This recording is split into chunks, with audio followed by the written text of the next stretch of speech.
Dalle analisi risulta una certezza, non è fogna.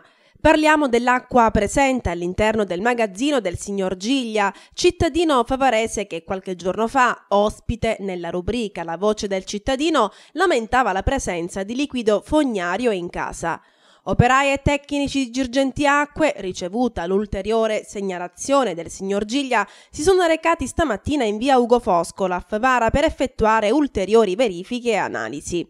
In quelle fatte in precedenza risulta traccia di detersivo, ma per avere la certezza stamattina si è prelevato un ulteriore campione d'acqua.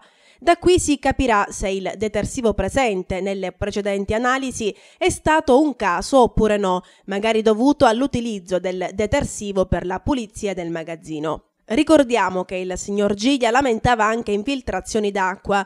La società che gestisce il servizio idrico a Favara ha più volte fatto interventi per capirne la provenienza. In ogni modo, assicurano dalla società, se il problema risulta di nostra competenza, e questo lo sapremo dalle ulteriori analisi, faremo di tutto per trovarne la soluzione.